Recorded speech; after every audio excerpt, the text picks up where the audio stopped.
Guys, magko-cosplay ulit ako ngayon at maraming nagre-request na i-cosplay ko tong hirong to. I-comment nyo muna sa comment section guys at hulaan nyo kung sino ba tong i-cosplay ko bago ko ituloy tong video na to. Syempre hindi kompleto ang ating cosplay kapag wala tayong gagawing transition. At may napanood ako ditong transition guys, panoorin nyo.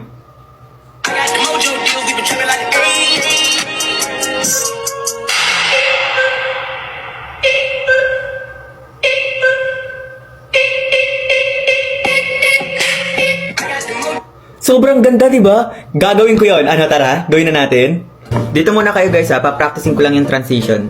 Saglit ko nga lang pinractice tong first clip ng transition. Napakadali niya lang kasi para ka lang nagpupunas dito ng camera. Kaso nga lang, kailangan mo sauluhin yung music para maisabay mo yung pagpunas mo. Nag-start na nga rin ako mag-record yung first clip ng transition. Last one guys, last one. Kailangan may tatlo tayong draft para maging smooth yung transaction. Last one.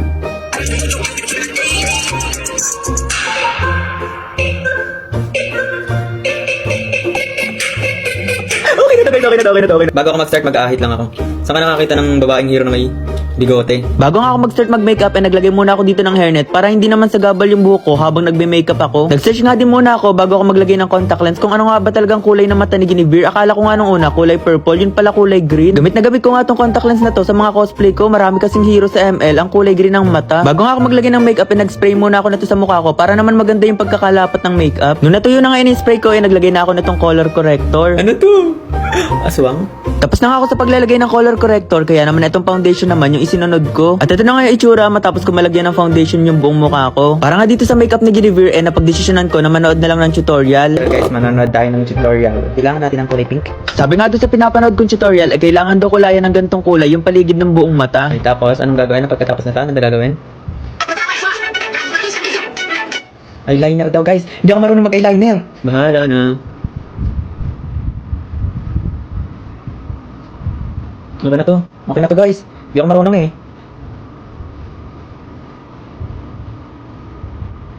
Ay, parang pantay. Guys,agaling ko, pantay oh. First time ko magganto, gumamit ng ganto, tapos paano sa taas. Pang pantay. Galing, pantay. Galing.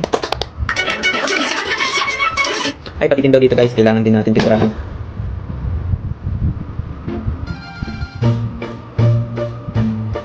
Galing, nakulayan ko. Ay, ano yan? Ano to? Natatawa na lang ako sa pinagkagagawa ko guys. Parang pagod naman tong ginagawa kong Guinevere. Ang hirap mag-cosplay ah. Tapos i-dog show nyo lang ako. Akala nyo ba ang dali mag-cosplay? Ang dali ng pinagkagagawa ko. Tapos sasabihin nyo tank build. Ang build naman talaga eh. Dito nga sa parting to, hindi ko alam kung tama pa ba yung ginagawa ko. Nag-drawing nga ako dito ng parang pilikmata. Grabe, ang hirap pala nito. Dito nga sa parting to, nagsisisi na ako bakit nanood pa ako ng tutorial. Kaya naman dito, hindi na ako nanood ng tutorial. Ako na lang naglagay nito kahit wala sa tutorial. Mas matino pa siguro yung kalalabasan ng makeup ni Guinevere ko kung di ako nanood ng tutorial. Para mas matino pa kapag ako na lang nag-makeup ng sarili ko. Okay na to. Hindi okay to. Wait, try natin kung may sasalba pa natin itong mukhang to.